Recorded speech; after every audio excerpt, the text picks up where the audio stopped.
$12,000 per year, and the government will not fund scholarships for the Chinese students. By-elections for legislators in Tainan and Kaohsiung will be held in early March. The election will fill 2 legislative seats. DPP lawmaker William Lai was elected Tainan mayor, and Chen Ji-yu was named deputy Kaohsiung mayor, leaving the 2 seats vacant. Meanwhile, the Central Election Commission is still debating whether the 2012 presidential election should take place alongside the next legislative elections. The 2012 legislative elections are currently slated to take place before January 21st of that year, while the presidential election is set to be held in March. Discussions have been ongoing as to whether to combine the two, with the government saying it'll save money if they're held at the same time. DPP lawmakers accuse the Ministry of Education of breaking the law by allowing retired teachers to receive 18% preferential interest rate. They say the 18% interest rate is both unjust and unfair, and the government has failed to take into account overall national interests in passing the bill. The KMT defended the move, saying the pension scheme is aimed at subsidizing only those who retired prior to July 1st, 1995. The party says joined the government service when they were not well paid. Lawmakers are set to screen the bill governing teachers' pensions. Doctors say Nora Sun, the granddaughter of Sun Yat-sen, is in stable condition after undergoing surgery. Sun was involved in an automobile accident Saturday and had emergency surgery to treat lacerations to her liver and massive internal bleeding. The family of the 72-year-old planned to move her to Shanghai or Hong Kong for further treatment. However, doctors say at the moment she's in no condition to be moved or transferred. The Financial Supervisory Commission says it was not aware of a new proposal made by one of the bidders for insurance giant American International Group's Taiwan unit.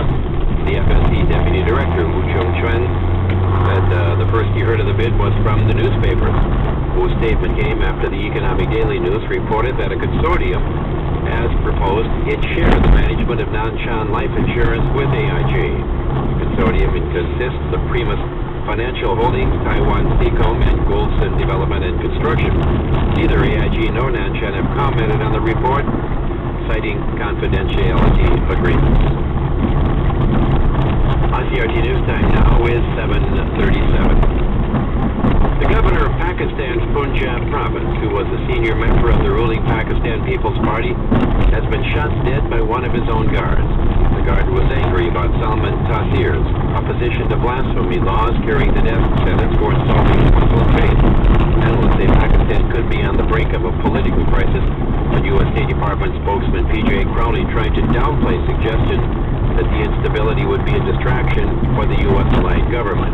We understand that the government is dealing with a political challenge with its coalition.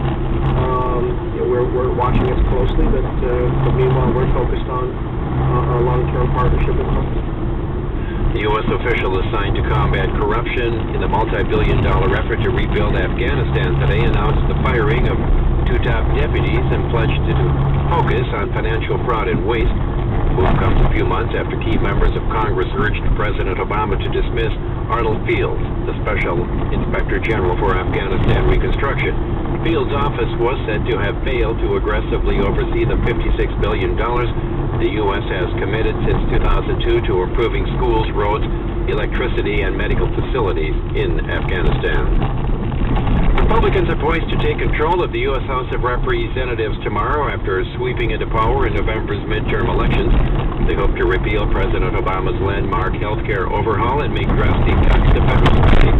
Democrat Nancy Pelosi, the outgoing Speaker of the House, said her party will still fight for the reforms to take place. Our health reform law created for the first time a patient's Bill of Rights, placing health care decisions in the hands of patients and their doctors, not insurance companies. We will work to ensure that children with pre-existing conditions can continue to get coverage. Young people can stay on their parents' plan until age 26, and pregnant women and breast and prostate cancer patients can no longer be thrown off the insurance rolls as some examples of what can happen. Meanwhile, President Obama's top healthcare official warns that repealing the new healthcare law, as Republicans are trying to do, will hurt many Americans, well as the economy. More on this from the AP's David Melendi. Health and Human Services Secretary Kathleen Sebelius says new benefits under the law have freed millions of Americans from worry that they'll lose. Repeal really takes away all of those freedoms and shifts power directly back to the insurance companies. She says it also would add $1 trillion to the deficit by the end of the next decade. David Melendi, Washington. With Republican leaders anxious to set an austere tone for their ascendance into the House majority this week, the lavish fundraiser scheduled for today at a trendy Washington hotel to benefit a dozen GOP freshmen is not exactly the populist image leaders are anxious to project. House Speaker-elect John Boehner, whose name was featured on the invitation, is nonetheless skipping the event at the W Hotel, where lobbyists, political action committee managers, and others paying the $2,500 ticket price will be treated to a performance by country music star LeAnn Rimes. The office of incoming Majority Leader Eric Cantor, another featured invitee, was non-committal when asked whether he'd attend. And just back from his Hawaii vacation, President Obama is working on a shakeup of his White House staff. More on this story from the AP's Mark Smith. Interim Chief of Staff Pete Rouse has been drafting reorganization plans since Rahm Emanuel left last fall. But in recent days, we've been told William Daley may end up as Chief of Staff. He's the brother of Chicago's mayor and a former Commerce Secretary. But the search for smoother operations and a clearer public message may soon prompt other changes, including the departure of Press Secretary Robert Gibbs. Plus, Obama must choose a new Economic Council chief and replace senior advisor David Axelrod, who's leaving soon to help run his re-election campaign. Mark Smith at the White House. A senior U.S. Navy officer has lost his command following the raunchy video controversy. More on this from the AP's Sagar Magani. Captain Owen Honors is permanently out of his job as the USS Enterprise's commander after making raunchy movies and showing them to his crew. His profound lack of good judgment and professionalism, while previously serving as executive officer in Enterprise, calls into question his character and undermines his credibility to continue to serve effectively in command. Admiral John Harvey of Fleet Forces Command says another officer will lead Enterprise on an upcoming Mideast deployment. Sagar Meghani, Washington. A man who helped hijack a jetliner to Cuba in 1968 is sentenced to 15 years in prison. More on this from the AP's Warren Levinson. 67-year-old Luis Armando Peña Soltran apologized tearfully in Manhattan federal court for taking part in the hijacking. Speaking in Spanish, he asked forgiveness from a flight attendant whose throat he put a knife to, and all those who, in his words, felt threatened by my desperate attack. But Judge Alvin Hellerstein sentenced Peña Soltran to far more than was served by two co-defendants arrested in the 1970s. Hijacking, deadly, frightening crime, rejecting pleas for leniency from a defense lawyer who noted Peña Soltran had lived an honorable life for 42 years since the crime. Warren Levinson. In the driest inhabited continent on Earth, floodwaters are still causing billions of dollars worth of damage, as Thomas McCoy reports from Australia. As floods continue to wreak havoc in more than 20 cities and towns across Queensland, residents of Rockhampton are anxiously watching the level of the Fitzroy River, which runs through the city. It's expected to peak at a record 9.4 metres, flooding hundreds of homes and thousands of properties. Transport to Rockhampton are cut, and residents say they're having to deal with raw sewage, swarms of mosquitoes, power blackouts, and even snakes in the floodwaters. The economic cost of the Queensland floods is enormous, with crops wiped out and a dozen coal mines waterlogged. So far, the floods have affected more than 200,000 Australians, caused billions of dollars worth of damage, and claimed 9 lives. The ICRC News in Australia, I'm Thomas McCoy. Suspected Somali pirates boarded a British flag tanker Monday, but then abandoned the siege.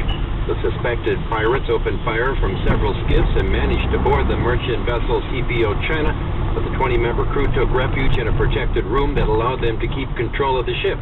A foiled attack in the North Arabian Sea suggests Somali pirate skiffs are extending their range into waters farther north toward Oman. The video of an attack on Prince Charles' car during student protest in London last month. More on this from Shan Shandong. A closed-circuit security camera video newly released by British police shows several people kicking and hitting a Rolls-Royce carrying Prince Charles and his wife Camilla. Their car was forced to slow down during violent demonstrations against university tuition fee hikes in central London on December 9th. The future king and his wife, who were on their way to the theatre, were photographed looking quite shocked by the incident. Police hope the video can help incite witnesses and people believe themselves in the law.